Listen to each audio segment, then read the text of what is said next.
शिक्षा वह शेरनी का दूध है जो जितना पिएगा वो उतना ही दहाड़ेगा। नमस्कार दोस्तों, मैं सचिन आप सबका आपके अपने YouTube channel math bye Sachin में सचिन सर में स्वागत करता हूं। कैसे हैं आप सब लोग? बहुत ही अच्छे से होंगे, बहुत ही बेहतरीन तरीके से होंगे और स्वस्थ होंगे, मस्त होंगे। चलिए, और पढ़ाई कैसी चल रही है आप सबकी? बेहतरीन चल रही है, अच्छे तरीके से चल रही है, कोई डाउट तो नहीं इसमें? नहीं, पढ़ाई तो वैसे आपकी अच्छी चलती है, इसमें कोई डाउट नहीं है। चलिए, अच्छा तो बात करते हैं हम लोग अपने काम की। मैंने यूपी SSSC की सीरीज चलाई थी जिसमें मैंने प्रीवियस ईयर के क्वेश्चन आप सबको कराए थे और जितने प्रीवियस ईयर में क्वेश्चन आए हुए थे मैंने वो सारे आपको कराए और आपने उनको बखूबी पढ़ा और नोट भी किया। बहुत से बच्चों की रिक्वायरमेंट रही है कि सर चैप्टर वाइज पढ़ाइए। उनको पहले से चैप्टर वाइज पढ़ रहे थे तो उनको ये फील हो रहा होगा कि हमें चैप्टर वाइज पढ़ाया जाए। तो मैं आपको ये बता दूं कि आज हम लोग चैप्टर वाइज शुरू करेंगे। यहाँ पर जो भी आज से पढ़ाया जाएगा वो चैप्टर वाइज पढ़ाया जाएगा और आपको पूरा किया जाएगा। क्लियर है? तो कतई भी अपने मन में डाउट ना रखा करें कि चीज़ें हमें नहीं कराई जाएंगी।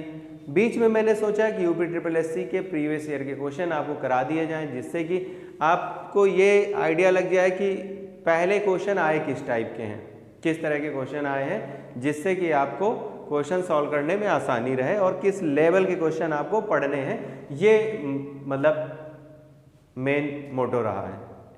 तो अब बच्चों की रिक्वायरमेंट है कि सर चैप्टर वाइज पढ़ा दीजिए, चैप्टर वाइज, जिससे कि सिलेबस जल्दी से कवर हो जाए।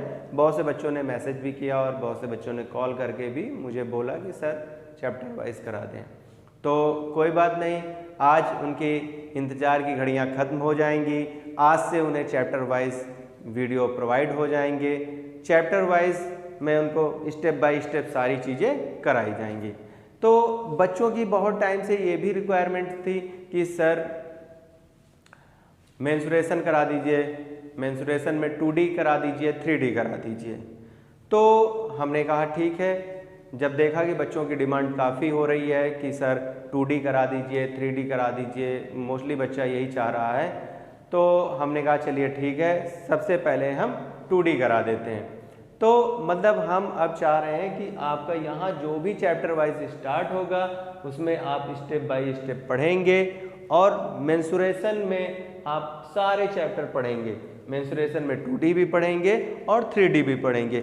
2D के अंदर जितना पोर्शन आएगा वो आप पढ़ेंगे, 3D के अंदर जितना पोर्शन आएगा वो पढ़ेंगे। इसमें आपको कोई मतलब किसी भी जगह पे या किसी भी पॉइंट पे कोई प्रॉब्लम नहीं होगी। ये बात क्लियर है? ठीक है। तो अब मतलब आपके मतलब दिमाग में ये फिक्स हो जाना चाहिए, आपका माइंड सेटअप हो जाना चाहिए कि अब हम लोग चैप्टर वाइज पढ़ेंगे और सारे चैप्टर पढ़ेंगे इसमें जो आ रहे होंगे और सबसे पहले हम लोग मेंसुरेशन में 2D स्टार्ट करेंगे। क्लियर है बात? इसमें कोई दिक्कत तो नहीं? ठीक। और एक बात, नोट्स प्रॉपर बनाइएगा क्योंकि 2D से आपको क्वेश्चन जरूर मिलेंगे आप जिस एग्जाम में बैठेंगे। 2D से यानी 2 डायमेंशन एरिया, 3D 3 डायमेंशन यानी वॉल्यूम यानी आयतन से आपको क्वेश्चन जरूर मिलेंगे। तो इसे हल्के में मत लीजिएगा, इसको बहुत अच्छे से पढ़िएगा। मैं यहाँ पर सारे पॉइंट्स आपके क्लियर कर दूंगा। क्लियर है भाई? तो चलें फिर स्टार्ट किया जाए। मेंसुरेशन के अंदर 2D और 2D के अंदर क्या स्टार्ट होगा ये देखते हैं। चलें फिर, चलिए कॉपी पेन ले लीजिए, कॉपी पेन लेकर बैठ जाइए और चलिए हम लोग जो है मेंसुरेशन पढ़ते हैं, 2D पढ़ते हैं, उसके अंदर आइए। तो चलिए आपने कॉपी पेन ले लिया और हमने मार्कर ले लिया और चलिए शुरू किया जाए। आइए, तो सबसे पहले ये जानिए कि 2D में हमको पढ़ना क्या क्या है। 2D में हमें पढ़ना क्या है, यानी 2 डायमेंशन में हमें पढ़ना क्या है, क्षेत्रफल में हमको पढ़ना क्या है। क्लियर हो गई बात? ठीक। अब चलिए मेंसुरेशन यानी क्षेत्रमिति के अंदर हम शुरू करने जा रहे हैं आपका 2D। क्या शुरू करेंगे यार? 2D 2 डायमेंशन, यानी 2 डायमेंशन का मतलब है कि हम आपको क्षेत्रफल पढ़ाएंगे। क्या पढ़ाएंगे? क्षेत्रफल। क्लियर हो गई बात? क्या पढ़ाने जा रहे हैं? क्षेत्रफल पढ़ाने जा रहे हैं। क्षेत्रफल में हमको क्या क्या पढ़ना है ये जानना है। तो क्षेत्रफल यानी एरिया, क्षेत्रफल यानी एरिया, इसमें हमको सबसे पहला क्या पढ़ना है? त्रिभुज। क्या पढ़ना है? त्रिभुज। त्रिभुज यानी ट्रायंगल पढ़ना है। त्रिभुज यानी ट्रायंगल। क्या पढ़ना है? त्रिभुज पढ़ना है यानी ट्रायंगल पढ़ना है। दूसरे नंबर पर फिर हमको क्या पढ़ना है? वृत्त पढ़ना है यानी सर्किल पढ़ना है। हमने कहा एरिया, एरिया के अंदर पहला क्या होगा? ट्रायंगल, दूसरा क्या होगा? सर्किल। तीसरा आप इसमें पढ़ेंगे वर्ग यानी स्क्वायर। चौथा आप इसमें पढ़ेंगे आयत यानी रेक्टेंगल। और पांचवा आप पढ़ेंगे चतुर्भुज यानी रोम्बस। क्लियर हो गई बात? यानी आप त्रिभुज पढ़ेंगे, ट्रायंगल, वृत्त पढ़ेंगे, सर्किल, वर्ग पढ़ेंगे, स्क्वायर, आयत पढ़ेंगे, रेक्टेंगल, चतुर्भुज पढ़ेंगे यानी रोम्बस। ये इतना 2D में आएगा। क्लियर? इतना क्या आएगा? कब? 2D यानी क्षेत्रफल। अब 2D में दो चीजें आपसे पूछेगा, या तो क्षेत्रफल पूछेगा या तो आपसे परिमाप पूछेगा। क्षेत्रफल या परिमाप। परिमाप यानी पैरामीटर। इसको हम P से डिनोट करेंगे और क्षेत्रफल को कैपिटल A से डिनोट करेंगे। ये तो आपको आइडिया लग गया कि जो बच्चे कह रहे थे चैप्टर वाइज पढ़ाइए, तो चैप्टर वाइज अब आज से स्टार्ट हो रहा है। और आपका क्या है? क्षेत्रफल। क्षेत्रफल के अंदर आप क्या पढ़ेंगे? त्रिभुज, फिर आप वृत्त पढ़ेंगे, फिर वर्ग पढ़ेंगे, फिर आयत पढ़ेंगे, फिर चतुर्भुज पढ़ेंगे। क्लियर है बात यहाँ तक? ठीक। अब आप जो है सबसे पहले डाल लीजिए कौन सा? त्रिभुज। यानी आप सबसे पहले क्या पढ़ेंगे क्षेत्रफल में? त्रिभुज। तो सबसे पहले आप हेडिंग डाल लीजिए त्रिभुज। त्रिभुज के बारे में हम लोग जानेंगे कि त्रिभुज क्या होता है, त्रिभुज पढ़ेंगे। चलिए, त्रिभुज। त्रिभुज यानी ट्रायंगल।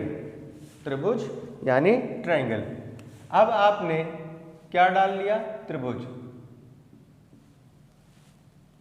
क्या डाल लिया? त्रिभुज यानी ट्रायंगल। सबसे पहले त्रिभुज होता क्या है ये जानना बहुत जरूरी है कि त्रिभुज होता क्या है, त्रिभुज किसे कहेंगे।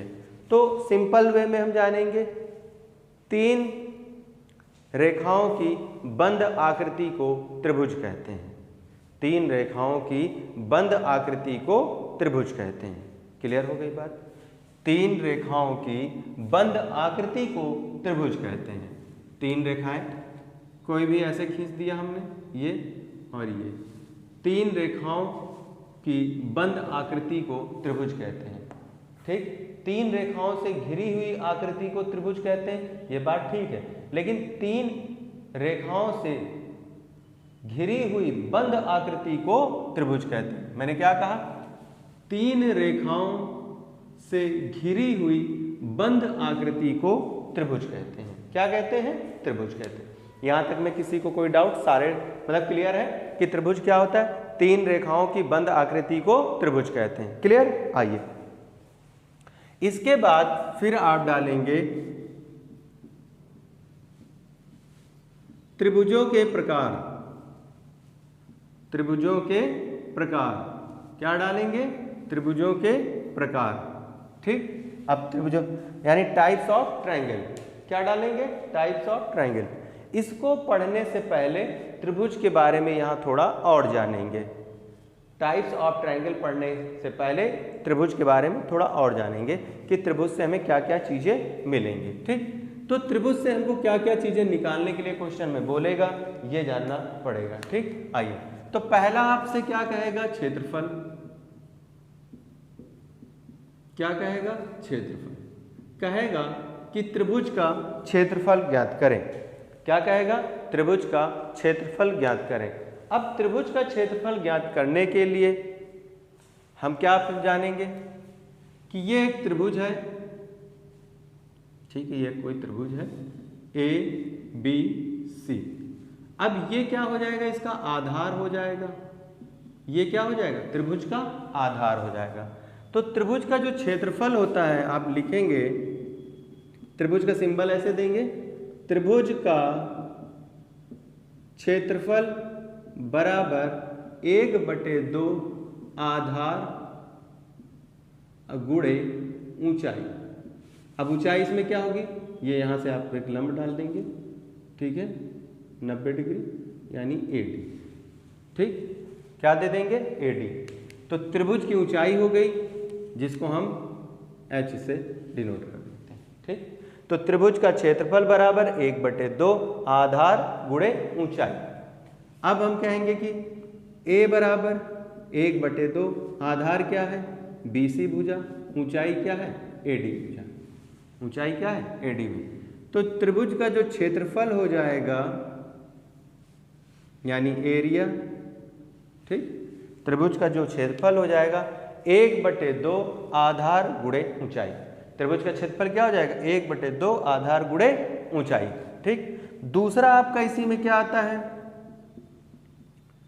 त्रिभुज का परिमाप, इसको P से डिनोट करते हैं, ठीक, त्रिभुज का परिमाप, ठीक। ये क्या था, त्रिभुज का क्षेत्रफल area of the triangle equal to 1/2 base into height. आधार को क्या बोल देंगे, बेस, ठीक, क्लियर हो गया। Area of the triangle equal to 1/2 base into height. दूसरा आपसे क्या पूछेगा, त्रिभुज का परिमाप, त्रिभुज का परिमाप, ठीक, त्रिभुज का परिमाप, पेरीमीटर ऑफ द ट्रायंगल। परिमाप को क्या बोलते हैं, पेरीमीटर, यानी पेरीमीटर ऑफ द ट्रायंगल। अब परिमाप क्या होता है, ये जानिए। परिमाप क्या होता है, सभी भुजाओं का योग परिमाप कहलाता है। अब जैसे इसके सामने की भुजा B, इसके सामने C और इसके सामने की स्मॉल a, इसके सामने क्या हो जाएगी, स्मॉल a। तो आप चाहे ऐसे भी लिख सकते हैं कि 1/2 A इंटू H, ये भी लिख सकते थे, क्लियर है। अब चलिए, मैंने कहा परिमाप क्या होता है, त्रिभुज का परिमाप। परिमाप की डेफिनेशन क्या है, सभी भुजाओं का योग, मतलब उस आकृति में जितनी भी भुजाएं होंगी उन सभी का जो योग होगा वो क्या होगा, त्रिभुज। अच्छा, परिमाप हमेशा जो होता है किनारे होता है। परिमाप जो होता है हमेशा कहाँ होता है, किनारे, यानी बाउंड्री वॉल, ये यहाँ पर, ये मतलब किनारे किनारे जहाँ हम बाउंड्री खड़ी कर सकते हैं वो क्या होता है, परिमाप होता है। ये क्या होता है, परिमाप, ये होता है परिमाप यानी P, ठीक। अब इसमें कितनी भुजाएं हैं, 3 भुजाएं हैं। तो त्रिभुज के लिए क्या बनेगा, तीनों भुजाओं का योग क्या कहलाता है, परिमाप कहलाता है। तो मैंने कहा ये स्मॉल है, ये B है और ये C। क्षेत्रफल क्या होता है, जो इसके अंदर का जो भाग है ये क्या होता है, क्षेत्रफल होता है। इसके अंदर का जो भाग है ये क्या होता है, क्षेत्रफल होता है। बात क्लियर हो गई, ठीक है। तो हमने कहा त्रिभुज का परिमाप बराबर सभी भुजाओं का योग small a plus small b plus small c। Clear हो गई बात कि त्रिभुज का परिमाप क्या होता है, सभी भुजाओं का योग, यानी पेरीमीटर ऑफ द ट्राइंगल क्या हो जाएगा, तीनों साइड्स का एडिशन हो जाएगा। क्लियर। अब इसी में आपसे पूछेगा अर्ध परिमाप भी पूछ लेता है कि अर्ध परिमाप क्या होता है। अर्ध परिमाप जिसको स्मॉल s से डिनोट करते हैं, अर्ध परिमाप। अब नाम से ही पता चल रहा होगा कि अर्ध परिमाप क्या होता है, यानी आधा परिमाप। अर्ध परिमाप क्या हो गया, आधा परिमाप। तो अर्ध परिमाप बराबर परिमाप बटे 2, यानी a plus b plus c by 2। अर्ध परिमाप क्या होता है, परिमाप का आधा, यानी तीनों भुजाओं के योग को अगर हम आधा कर देंगे तो क्या होगा, अर्ध परिमाप होगा। बात समझ में आ गई, ठीक। फिर से एक बार, त्रिभुज क्षेत्रफल पढ़ रहे हैं, क्षेत्रफल में हम त्रिभुज पढ़ रहे हैं। त्रिभुज में क्या हमने जाना कि 3 भुजाओं की बंद आकृति को त्रिभुज कहते हैं। क्लियर हो गई बात, ठीक। उसके बाद हमने कहा क्षेत्रफल, तो त्रिभुज का क्षेत्रफल बराबर 1/2 आधार गुणे ऊंचाई, ये हमने जाना, ठीक। फिर उसके बाद हमने जाना कि त्रिभुज का परिमाप बराबर तीनों भुजाओं का योग, यानी परिमाप क्या होता है, सभी भुजाओं का योग होता है। क्लियर, ये जाना। फिर यहाँ से हमने जाना अर्ध परिमाप। अर्ध परिमाप क्या होता है, यानी s से डिनोट करते हैं, परिमाप बटे 2, यानी परिमाप का आधा होता है। परिमाप क्या होता है, भुजाओं का योग बटे 2। यहाँ तक कोई दिक्कत नहीं। चलें अब आगे बढ़े, चलें आगे बढ़ते हैं। अब इसके बाद मैंने कहा आपको क्या पढ़ना है, त्रिभुजों के प्रकार। त्रिभुजों के प्रकार आप पढ़ते हैं, त्रिभुजों के प्रकार यानी टाइप्स ऑफ ट्रायंगल। त्रिभुजों के प्रकार यानी क्या हो गया, types of triangle, types of triangle. अब हमको यह जानना है कि हम कितने तरह के त्रिभुज पढ़ेंगे, हमारे एग्जाम में कितने तरीके के त्रिभुज से क्वेश्चन बनते हैं, उन त्रिभुजों के बारे में हमें जानना होगा। क्लियर है बात? चलिए आइए मेरे साथ। तो सबसे पहला जो त्रिभुज होगा वो होगा आपका समबाहु त्रिभुज। समबाहु त्रिभुज, समबाहु त्रिभुज। त्रिभुज को मैंने कहा किससे डिनोट करते हैं, ये एक सिंबल होता है, मैंने आपको बताया था, ये सिंबल से आप लिख सकते हैं।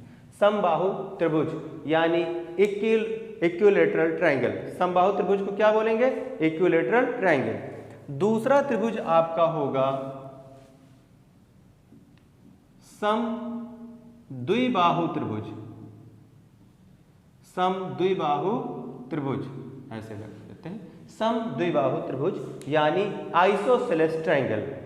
समद्विबाहु त्रिभुज यानी आइसोसेलेस ट्रायंगल, ये पढ़ना होगा हमको। तीसरा हम क्या पढ़ेंगे, समकोण त्रिभुज। तीसरा क्या पढ़ेंगे, समकोण त्रिभुज यानी राइट एंगल ट्रायंगल। तीसरा क्या पढ़ेंगे, समकोण त्रिभुज, राइट एंगल ट्रायंगल। ठीक। चौथा क्या पढ़ेंगे, न्यून कोण त्रिभुज। न्यून कोण त्रिभुज यानी कौन सा होगा, एक्यूट एंगल ट्रायंगल। न्यून कोण त्रिभुज कौन सा होगा आपका, एक्यूट एंगल ट्रायंगल। फिर कौन सा पढ़ेंगे, पांचवा अधिक कोण त्रिभुज। अधिक कोण त्रिभुज। ठीक। पांचवा आपका कौन सा होगा, अधिक कोण त्रिभुज, ऑब्ट्यूज एंगल ट्रायंगल। क्लियर हो गई बात। त्रिभुजों के प्रकार, टाइप्स ऑफ ट्रायंगल हम पढ़ेंगे, जिसमें पहला हम पढ़ेंगे समबाहु त्रिभुज यानी इक्विलैटरल ट्रायंगल। ठीक।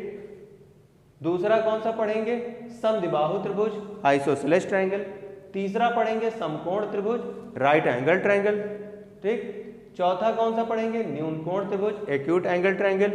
पांचवा कौन सा पढ़ेंगे, अधिक कोण यानी ऑब्ट्यूज एंगल ट्रायंगल। क्लियर हो गई बात कि हमको इतने टाइप के त्रिभुज पढ़ने हैं। क्लियर है यहां तक बात? बढ़े आगे, चलिए अब हम हेडिंग डालेंगे कौन सी, समबाहु त्रिभुज। अब हेडिंग क्या डालेंगे, समबाहु त्रिभुज। समबाहु त्रिभुज के बारे में पढ़ेंगे कि समबाहु त्रिभुज क्या होता है। चलिए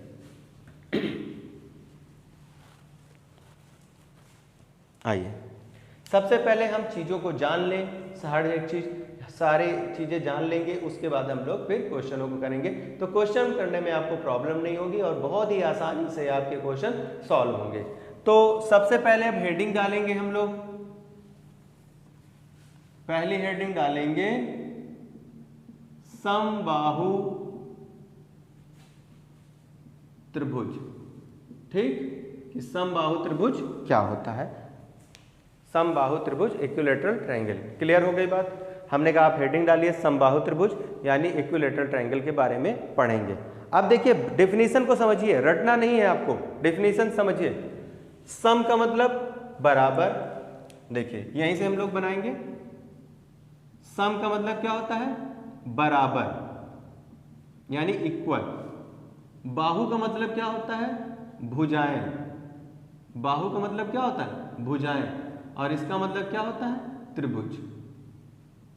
इसका मतलब क्या होता है, त्रिभुज। क्लियर हो गई बात। सम का मतलब बराबर, बाहु का मतलब भुजाएं और त्रिभुज का मतलब त्रिभुज। वैसे भी बाहुबली मूवी देखी होगी, ठीक। तो यहां पर क्या हो गया, बाहुबली हो जाता है। बाहु का मतलब भुजाएं, बली का मतलब बल, जिसकी भुजाओं पे बल हो। इस पे बेस मूवी बनी थी आपकी। आइए अब यहाँ पर, तो हमने कहा समबाहु त्रिभुज की परिभाषा जाने, डेफिनेशन क्या होती। सम का मतलब बराबर, बाहु का मतलब भुजाएं, त्रिभुज का मतलब त्रिभुज। जिस त्रिभुज, अच्छा त्रिभुज कितनी भुजाओं से बनता है, त्रिभुज 3 भुजाओं से बनता है। त्रिभुज किससे बनता है? 3 भुजाओं से बनता है।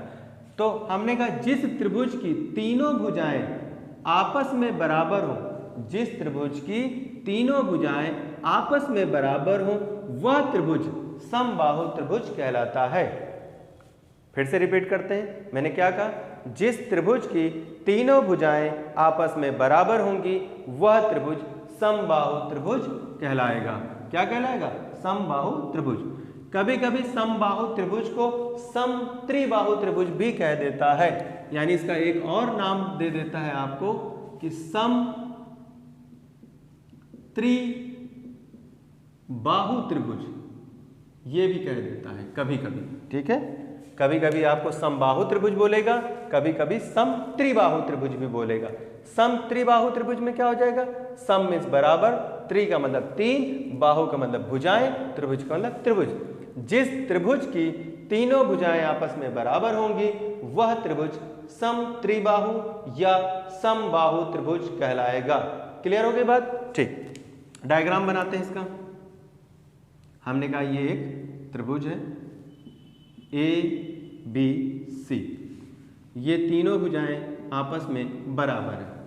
तो हमने कहा इस ABC, तो यहां से हमने कहा AB बराबर BC बराबर CA। क्लियर? क्यों? क्योंकि तीनों भुजाएं आपस में क्या है? इक्वल है। तीनों भुजाएं आपस में बराबर है। तीनों भुजाएं आपस में बराबर है तो कौन सा त्रिभुज बन गया? समबाहु त्रिभुज बन गया। अब हमने कहा क्षेत्रफल जाने। क्षेत्रफल कि समबाहु त्रिभुज का क्षेत्रफल बराबर 1/2 आधार गुणे ऊंचाई होता है। समबाहु त्रिभुज का क्षेत्रफल क्या होता है? 1/2 आधार गुणे ऊंचाई, हम पढ़ेंगे। वैसे भी किसी भी त्रिभुज का क्षेत्रफल क्या होता है? 1/2 गुणे आधार गुणे ऊंचाई। अब आधार तो हमको मालूम है कितना है? a। अब यहां से हम कह सकते हैं a बराबर b बराबर c, तीनों आपस में बराबर है। a बराबर b बराबर c, तीनों आपस में बराबर है। तो हमने कहा 1/2 आधार क्या ले लेते हैं? a ले लेते हैं क्योंकि तीनों भुजाएं बराबर, आपका जो मानो a b c में से कुछ भी एक ले। ऊंचाई, अब ऊंचाई नहीं मालूम तो यहां सिर से सम्मुख भुजा पर हम लंब डालेंगे। लंब डालेंगे तो 90 डिग्री कोण बनाएगा और ये हो जाएगा AD। तो AD क्या है? इसकी ऊंचाई। AD इस त्रिभुज की ऊंचाई है। AD इस त्रिभुज की क्या है? ऊंचाई। मतलब AD जो है समबाहु त्रिभुज की क्या है? ऊंचाई है। अब ऊंचाई कितनी होगी ये हमको मालूम करना पड़ेगा कि भाई इसकी ऊंचाई कितनी होगी। अच्छा, अगर मैं ये त्रिभुज को बाहर कर दूं, समझिएगा बात को। ठीक, हमने कहा अगर हम इसको ऐसे बाहर कर दें ADC, क्या कर दें? ADC हम इसको बाहर कर दें तो आप जानते हैं कि AD हमको निकालना है कितना? H, और ये CD, देखिए ये क्या हो जाएगा? पूरी रेखा A है तो ये दोनों BD और DC आपस में बराबर होंगे, यानी यहां पर BD बराबर होगा DC के, तो BD कितना हो जाएगा? A/2 आधी हो जाएगी, और ये कितना हो जाएगा? A। अब ये कोण अगर 90 डिग्री है तो क्या पाइथागोरस प्रमेय यहां लगा लेंगे? पाइथागोरस प्रमेय अगर हम लगाएंगे तो पाइथागोरस प्रमेय क्या कहती है? कर्ण का स्क्वायर बराबर लंब का स्क्वायर प्लस आधार का स्क्वायर। क्लियर हो गया? कर्ण हमारा कितना है? a², लंब कितना है हमारा? h का स्क्वायर, आधार कितना है? a/2 का होल स्क्वायर। क्लियर हो गई बात? तो यहां से हमने कहा कि a², अब ये प्लस का इधर आ जाएगा तो क्या हो जाएगा? माइनस का a²/4 बराबर h²। क्लियर है?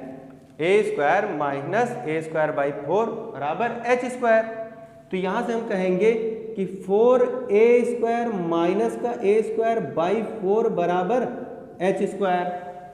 नीचे दिख रहा है कि नहीं दिख रहा है, देख लिया जाए एक बार। हाँ अभी स्पेस है, दिख रहा है, ठीक।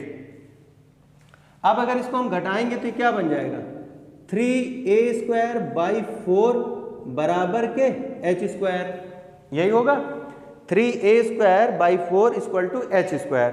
अब हम थोड़ा सा स्पेस कम है नीचे तो ऊपर ले रहे हैं, ठीक। ऊपर देखिएगा, ये यहां पर क्या निकल के आया, h² बराबर 3a² / 4। आपको देखिए रटना नहीं है, अगर मैं चाहता तो एक बार में लिख देता कि समबाहु त्रिभुज का क्षेत्रफल क्या होता है, बच्चा इसको याद करता है। लेकिन कैसे हुआ ये जानना बहुत जरूरी है, कैसे हुआ ये जानना बहुत जरूरी, इसीलिए मैं आपको एक एक स्टेप सिखा रहा हूं कि हर क्वेश्चन अगर बीच से ब्रेक हो कहीं से भी तो चीजें आप निकालना सीख सके। क्लियर है बात? आइए तो अब देखिए यहां घात कितनी है, 2। अगर घात उधर जाएगी दूसरी साइड तो किस में बन जाएगा, रूट में 3a² / 4। अब जिस तो h बराबर a² से क्या बनेगा, a, 4 से क्या बनेगा 2 और √3। तो यहां से हमने जाना h बराबर √3/2। ये क्या आ गई, समबाहु त्रिभुज की ऊंचाई। दिख रहा है कि नहीं दिख रहा है, कॉर्नर में स्पेस है, हाँ स्पेस है एकदम, ठीक। तो हमने कहा समबाहु त्रिभुज की ऊंचाई कितनी आ गई, h बराबर √3/2 इंटू a क्या है हमारी भुजा, a क्या है भुजा।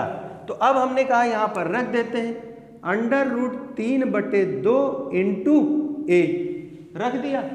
अब क्षेत्रफल बराबर आप क्या पढ़ते रहते हैं, √3 2 गुणा हो जाएगा 4 और a का गुणा होकर क्या बनेगा, a², क्या बनेगा √3/4 a², यही बनेगा, जिसे आप पढ़ते हैं कि क्षेत्रफल बराबर √3/4 इंटू भुजा का होल स्क्वायर।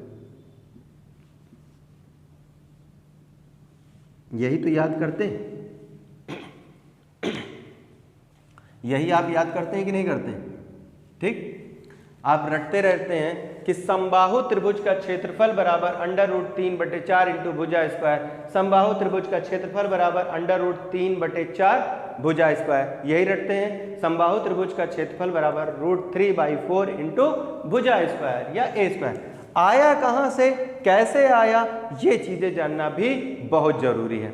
अब मुझे नहीं लगता किसी भी स्टूडेंट को किसी भी पॉइंट पर कोई डाउट होगा या दिक्कत होगी। क्लियर है, ठीक। ये हमारा क्या होता है, ये हमारा कर्ण होता है यानी हाइपोटेन्यूस, ये हमारा लंब होता है इधर परपेंडिकुलर, और ये जो पोर्शन होता है ये आधार होता है यानी बेस।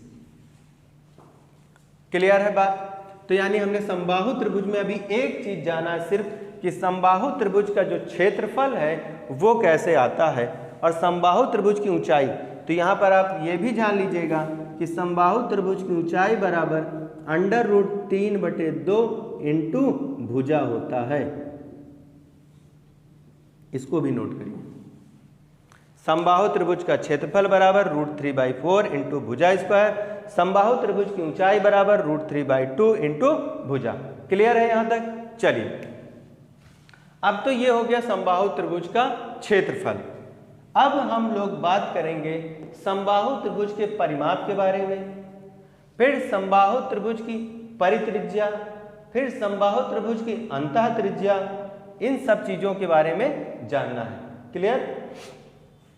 चले आगे बढ़े, चलो फिर आगे बढ़ते हैं।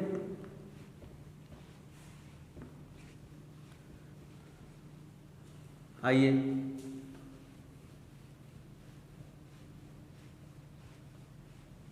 तो समबाहु त्रिभुज का क्षेत्रफल आपने निकाल लिया √3/4 इंटू भुजा स्क्वायर। क्लियर? ठीक।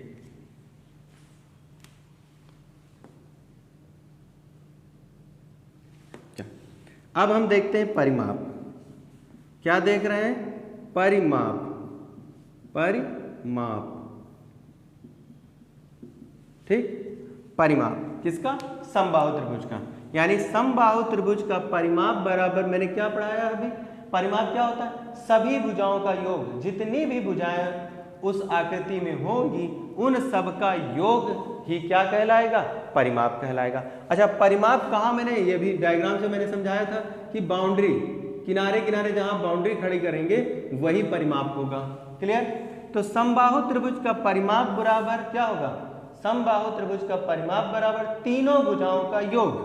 अब तीनों भुजाओं का योग यानी तीनों भुजाएं आपस में बराबर है, तो कोई भी एक उठा लीजिएगा, ए लेना है, बी लेना है या सी जो, बटे कुछ होगा नहीं, बटे में कुछ नहीं होगा, वो अर्ध परिमाप में होता है। ठीक, हमने क्या अभी थ्योरी पढ़ाई आपको कि परिमाप बराबर सभी भुजाओं का योग। तो यहां से आपका बनेगा इक्वल टू 3a, यानी समबाहु त्रिभुज का परिमाप बराबर 3 गुणे भुजा।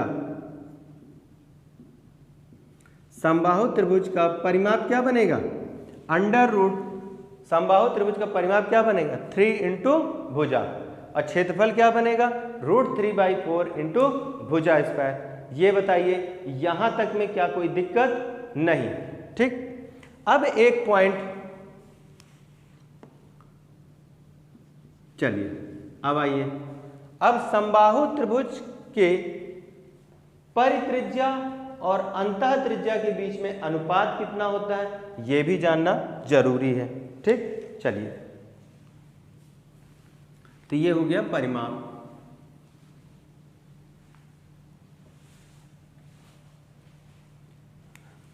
ये क्या है हमारा? समबाहु त्रिभुज।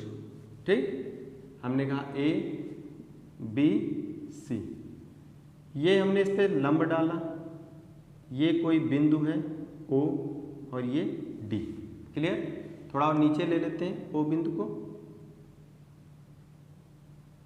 यहां ले लो, ये क्या है? ओ बिंदु। ठीक, अगर हम यहां पर प्रकाल की नोक रखें और पेंसिल से अगर कुछ राउंड राउंड करें,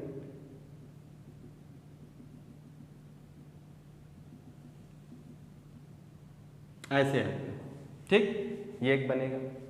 तो ये क्या हो? त्रिभुज के बाहर एक वृत्त दिख रहा है, तो ये क्या बन जाएगा? परिवृत्त। अभी मैं सर्किल पढ़ाऊंगा जब, तो वहां पे चीजें आपको और क्लियर होगी। ये क्या है? समबाहु त्रिभुज का परिवृत्त। इसकी त्रिज्या जो है कैपिटल आर है ये। ठीक, इसकी त्रिज्या क्या है? Capital R. और एक डायग्राम और साइड में देखते हैं कि ये है समबाहु त्रिभुज ए बी सी, और हमने ये लंब डाला,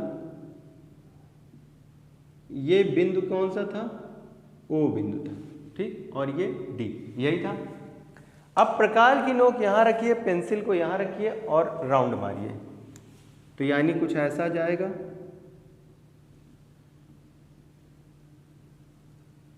ऐसे ये क्या हो जाएंगे? अंतःवृत्त। अंदर है त्रिभुज के, तो कौन सा त्रिभुज बनेगा? अंतःवृत्त, इनर सर्किल। ठीक, त्रिभुज के अंदर है तो अंतःवृत्त, इनर सर्किल। त्रिभुज के बाहर है परिवृत्त यानी आउटर सर्किल। क्लियर?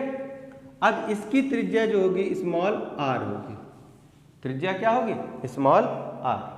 क्लियर है? ठीक, मैं अभी सर्किल में सब कुछ पढ़ाऊंगा, वृत्त में कि व्यास क्या होता है, केंद्र क्या होता है, व्यास क्या होता है, त्रिज्या क्या होती है, ठीक है, साथ चाप क्या होता है, ये सब कुछ पढ़ाएंगे, टेंशन ना लीजिए। अब चलिए, अभी इसका जिक्र यहां पर है, यहां पे करा देते हैं। अब अगर हम कहें कि समबाहु त्रिभुज के परिवृत्त की त्रिज्या एवं अंतःवृत्त की त्रिज्या, बात को समझिएगा। मैंने क्या कहा कि समबाहु त्रिभुज के परिवृत्त की त्रिज्या और अंतःवृत्त की त्रिज्या का अनुपात क्या होता है? क्या होता है? रेशियो पूछ रहा है। तो हमने कहा OA अनुपात OD, यानी क्या कह रहा है? कैपिटल आर स्मॉल आर के बीच में बात का संबंध पूछ रहा है कि कैपिटल आर और स्मॉल आर के बीच रिलेशन क्या है। ठीक, तो इसके बीच का रिलेशन क्या होता है? 2:1, यानी 2:1। यानी समबाहु त्रिभुज के परिवृत्त की त्रिज्या और अंतःवृत्त की त्रिज्या के बीच अनुपात कितना होता है? 2:1 होता है। कितना होता है? 2:1। ये बात क्लियर है कि समबाहु त्रिभुज के परिवृत्त और अंतःवृत्त की त्रिज्या के बीच अनुपात कितना होता है? 2:1, 2:1। अच्छा, एक बात यहां से और समझ में आ रही होगी कि अगर हम OA प्लस OD कर दें तो क्या ये AD नहीं बनेगा? क्या बनेगा? AD। तो यानी capital R plus small r बराबर कैपिटल स्मॉल h के होगा। Capital R plus small r बराबर क्या होगा? स्मॉल h के।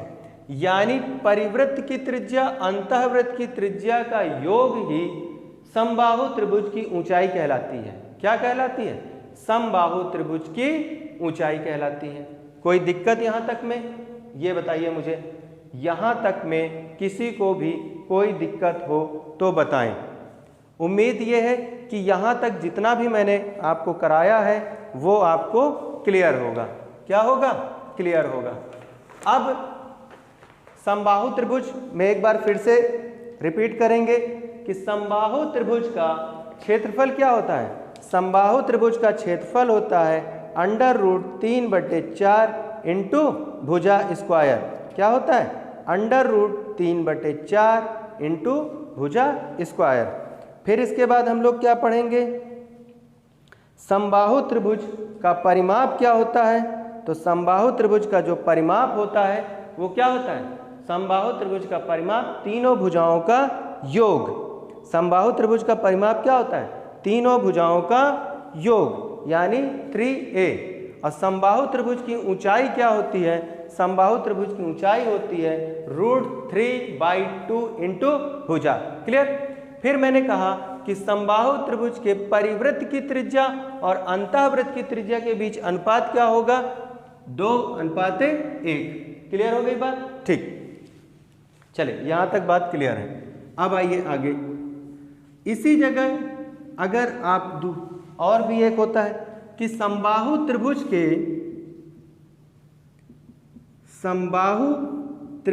के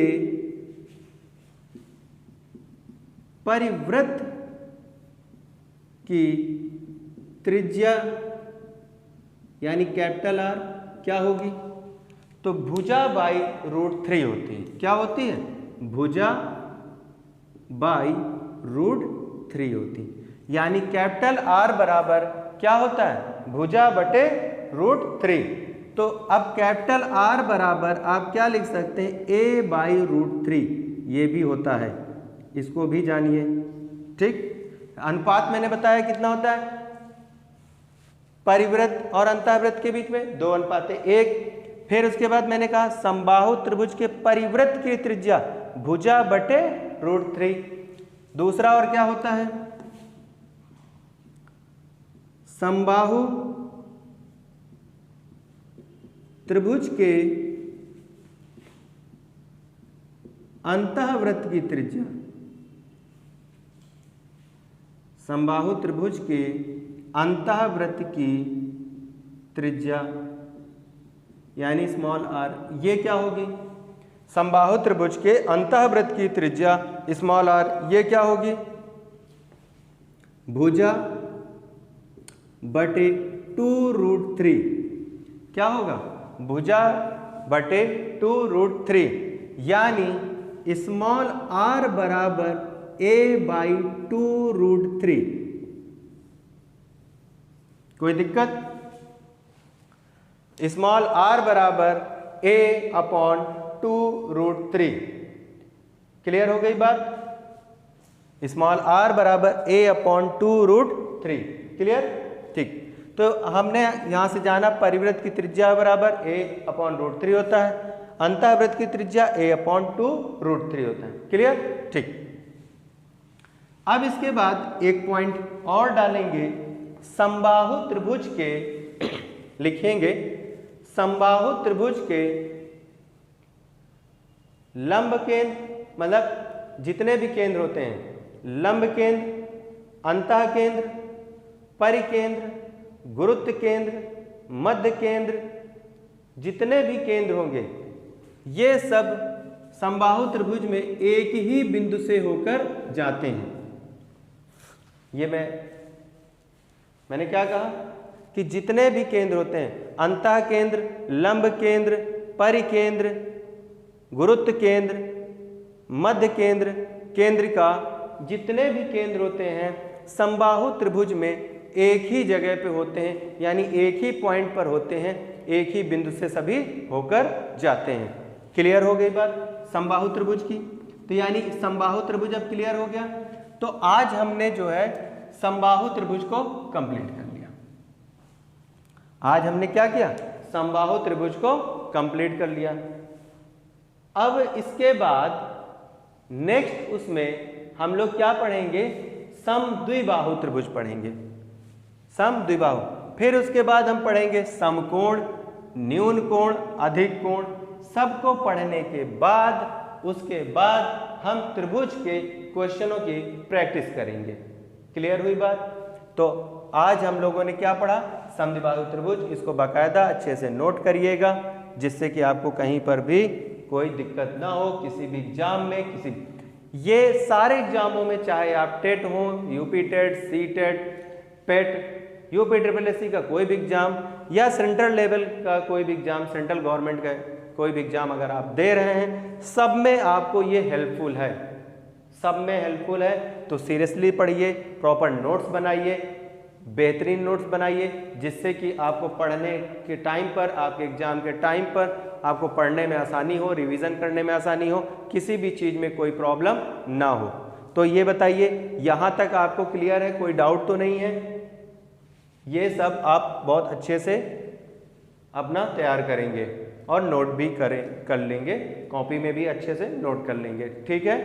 तो अगर आपको वीडियो अच्छा लग रहा है, पढ़ने में सही लग रहा है, तो वीडियो को लाइक करें, सब्सक्राइब करें और अपने दोस्तों के साथ शेयर करें। देखिए, हम आपके लिए यहाँ मेहनत करते हैं। मेरा टाइम शेड्यूल, मेरे इतने लेक्चर ऑफलाइन क्लासेस में लगे रहते हैं कि फिर भी हम आपको टाइम निकाल के आपको पढ़ाने आते हैं। जिस दिन नहीं आ पाते हैं पढ़ाने, नहीं वीडियो डाल पाते हैं, तो उस दिन समझिए कि शेड्यूल बहुत ही बिजी है। ये इस वजह से हम वीडियो नहीं बना पाए। लेकिन जैसे ही मुझे टाइम मिलता है, मैं आपके लिए तुरंत आता हूँ, वीडियो बनाता हूँ और उसे अपलोड करता हूँ, कि जो बच्चे मेरे ऑनलाइन मुझसे जुड़े हैं उन्हें ज़्यादा से ज़्यादा वीडियो मिल सके। कोशिश मेरी यही रहती है, लेकिन मेरा वादा है कि मैं आपको यहीं पर पूरी मैथ प्रोवाइड करा दूंगा, परेशान ना होइए। जो बच्चे दूर दराज पर हैं, नहीं आ सकते हैं यहाँ पर मुझसे ऑफलाइन क्लासेस लेने, और जो बच्चे यहाँ ऑफलाइन क्लासेस ले रहे हैं उनकी बात अलग है। तो आप लोग यहाँ से भी पढ़ते रहिए, अच्छे नोट्स बनाइए, बेहतरीन नोट्स बनाइए, अपने फ्रेंड सर्किल में शेयर करिए, बताइए उन्हें, जिससे कि वो लोग भी इस चैनल के माध्यम से पढ़ें और ज़्यादा से ज़्यादा लोगों तक चीज़ें शेयर हो सकें।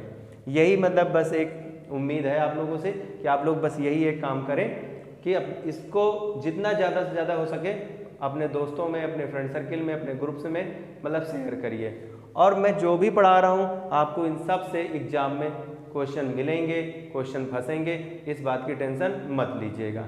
बस मेहनत दिल से करिएगा, दिल से मेहनत करेंगे तो उसका रिजल्ट ज़रूर आपको मिलेगा। ठीक है दोस्तों?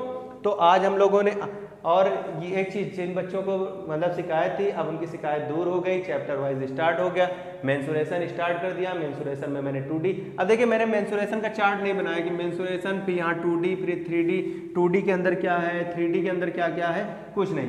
2D में मैंने आपको बता ही दिया था कि आपको क्या क्या पढ़ाना है। ये जब हो जाएगा तो फिर 3D में भी दिखा देंगे कि 3D में कितने चैप्टर आपको पढ़ने हैं। मेंसुरेशन आपका कंप्लीट हो जाएगा। क्लियर? अब चैप्टर वाइज स्टार्ट हो गया दोस्तों, अब टेंशन मत लेना। ठीक है कि हाँ सर जो है चैप्टर वाइज नहीं पढ़ा रहे, प्रीवियस ईयर के क्वेश्चन कराने लगे थे, कोई नहीं, अब चैप्टर वाइज स्टार्ट हो गया। अब खुश होके एकदम मन लगा के पढ़िए। ठीक है? तो ठीक है, मिलेंगे फिर नेक्स्ट वीडियो में। ओके, तब तक जो है आप लोग अच्छे से पढ़िए और शेयर करिए, खूब दिल खोल के मतलब शेयर करिए। ठीक दोस्तों, जय हिंद,